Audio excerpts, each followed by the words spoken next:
దీంట్లో కూల్ వచ్చేసి right side ఉంటుంది, హాట్ అంటే వేడి నీళ్ళు వచ్చేసి లెఫ్ట్ సైడ్ ఉంటుంది. కంపల్సరీ ఈ లైన్ చూసుకునేటప్పుడు ఈ రైట్ సైడ్ వచ్చేసి కూల్ వాటర్ది, ఇగో ఇది కూల్ వాటర్ లైను. ఆ కూల్ వాటర్ లైన్ వచ్చేసి బయటికి వెళ్ళి ట్యాంక్ నుంచి వచ్చేదన్నమాట. ఇది ఈ విధంగా వేసుకోవాలన్నమాట. ఇదేమో ప్లస్ ట్యాంక్కి కుండీ వస్తుంది అనమాట. వెస్టర్న్ కమాండ్ వస్తుంది, వెస్టర్న్ కమాండ్కి ఈ లైన్ అనమాట. ఈ వెస్టర్న్ కమాండ్ సంబంధించిన లైన్ ఇది. ఇక్కడ నుంచి ఈ విధంగా కూల్ వాటర్ అనేది ట్యాంక్ నుంచి వచ్చేది ఈ విధంగా వాల్ మిక్సర్లోకి వెళ్తుంది. వెళ్తూ వెళ్తూ ఇట్లా వెళ్ళి బయట ఒక చిన్న కిచెన్ ఉంది. ఇక్కడ ఒక కిచెన్ ఇచ్చారు వీళ్ళు. ఆ కిచెన్లోకి లైన్ ఇచ్చాను అనమాట. ఈ విధంగా వచ్చేసి వాల్ మిక్సర్కి వెళ్ళి వాల్ మిక్సర్లో నుంచి అవతల బాత్రూంలోకి వెళ్తుంది లైన్. ఇది అటాచ్డ్ బాత్రూమ్ అనమాట. దీంట్లో గీజర్ పాయింట్ లేదు. అయితే ఇది పైది వచ్చేసి హాట్ వాటర్. లెఫ్ట్ సైడ్ ఎప్పుడే కానీ వేడి నీళ్ళ పాయింట్ ఇవ్వాలి. ఏ వాల్ మిక్సర్ అయినా అంతే ప్రతిదీ. ఈ లెఫ్ట్ సైడ్ వచ్చేసి వేడి నీళ్ళ పాయింట్ ఇవ్వాలి. ఈ రకంగా ఇక్కడ నుంచి ఇలా వెళ్తుంది. ఈ రెండు వెళ్తూ ఒకసారి అవతల బాత్రూంలో చూద్దాం. రైట్ సైడ్ వచ్చేసి కూల్ వాటర్, లెఫ్ట్ సైడ్ వచ్చేసి హాట్ వాటర్. ఇది స్పౌట్, దీన్ని స్పౌట్ అంటారు.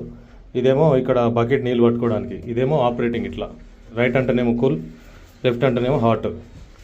ఇక ఈ మధ్యలోది చిన్నదేమో ఇది నొక్కేస్తే పైన షవర్. ఒకసారి అవతల బాత్రూమ్ చూద్దాం.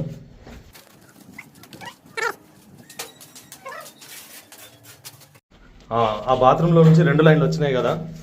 ఈ 2 లైన్లు వచ్చినాయి కాబట్టి ఇది కొంచెం చీకటిగా ఉంది బాత్రూమ్. లైట్ వేసాను. ఈ కిందిది వచ్చేసి కిందిది నేను కూల్ అని చెప్పినా కదా, కూల్ వాటర్. మళ్ళీ ఇక్కడ డైవేటర్కి ఫాల్స్ అయింది. మళ్ళీ డైవేటర్కి వచ్చేస్తుంది వాటర్ లైన్. ఇలా వచ్చి ఈ డైవేటర్కి రైట్ సైడ్, మనం దానికి ఎదురుగా నిలబడితే రైట్ సైడ్ అలా వెళ్తూ టీ కొట్టాను అనమాట. టీ నుంచి అవతలకి వెళ్తుంది. అక్కడ నుంచి ఇలా వస్తూ వస్తూ వస్తూ ఈడొక వెస్టర్న్ కమాండ్కి ప్లస్ ట్యాంక్ పాయింట్ అనమాట. ఇది ట్యాంక్లోకి వాటర్ స్టోరేజ్ కానీ ఇలా వెళ్తూ వెళ్తూ వెళ్తూ వెళ్తూ ఈ కూల్ వాటర్ అనేది ఇక్కడ టీ కొట్టిన. ఇదేమవుతుంది, బయట నుంచి ఇక్కడ బయట నుంచి వస్తుంది అనమాట వాటర్ లోపలికి బాత్రూంలోకి రానికి. ఇక్కడ టీ కొట్టిన. అలా వస్తూ వస్తూ గీజర్కి వెళ్తుంది.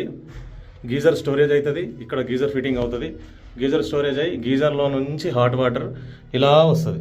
వస్తూ ఇలా ఇలా ఇలా ఇలా వస్తూ వస్తూ వస్తూ వస్తూ ఈ డైవేటర్కి వెళ్తుంది. లెఫ్ట్ సైడ్ ఈ డైవేటర్లోకి వెళ్తుంది. వెళ్తూ మళ్ళీ సేమ్ అక్కడ అవతల డైవేటర్ చూశారు కదా మీరు, ఆ డైవేటర్లోకి పై లైన్ అనేది పార్సల్ అవుతుంది. ఇంతే, సింపుల్ ఉంటుంది ఇది. ఇక్కడ రైట్ సైడ్ వచ్చేసి మనకు ఈ వాటర్ ట్యాప్ అనమాట. కుండీది హెల్త్ పాస్ సెట్ గన్ కోసం. సింపుల్ ఉంటుంది, ఎవరైనా చేయొచ్చు ఇది ఫిట్టింగ్. కాకపోతే జాయింట్లు చూసుకోవాలి, జాగ్రత్తగా ఫిట్టింగ్ చేయాలి. అర్థమైందా? ఈ హైట్ వచ్చేసి మనకు 42 ఇంచులు పెట్టుకోవాలి. కింది నుంచి కింద స్లాబ్ ఏదైతే ఉంటుందో ఈ హైట్ వచ్చేసి 42 ఇంచులు. ఇది వచ్చేసి 32 ఇంచులు రావాలి, 32 ఇంచెస్ రావాలి. కింది నుంచి 32 ఇంచులు. ఇది ఈ గడ్డ వచ్చేసి అంటే ఈ డైవేటర్ వచ్చేసి 42, 43, 44, 45 వరకు వెళ్ళొచ్చు, ఏం కాదు. తర్వాత మిగతాది వచ్చేసి పైన నుంచి 3 ఇంచులు గ్యాప్ పెట్టాలి. షవర్ లో రూఫ్ ఉంటే 3 ఇంచులు పెట్టాలి. లో రూఫ్ లేదనుకో, ఇది ఉందా ఫ్రేమ్ హైట్ పెట్టుకోవాలి. ఎక్కడైనా షవర్ పాయింట్ అనేది అట్లానే ఉంటుంది. సింపుల్గా మీకు సైజులు కూడా చెప్పేసిన. ఇక్కడ వచ్చేసేసి ఇక్కడ 2.5 ఫీట్ పెట్టుకోవాలి, 2.5 ఫీట్ పెట్టుకోవాలి. గన్ అయితే మనం 2 ఫీట్లు పెట్టాలి. ఓకేనా? షవర్లో అయితే ఇక చూసి పెట్టుకోవాల్సి ఉంటుంది. అది ఆ బాత్రూమ్ హైట్ని బట్టి పెట్టవచ్చు, అది వాళ్ళు ఇచ్చే పాయింట్ బట్టి. ఇంతే సింపుల్గా ఉంటుంది. ఓకేనా?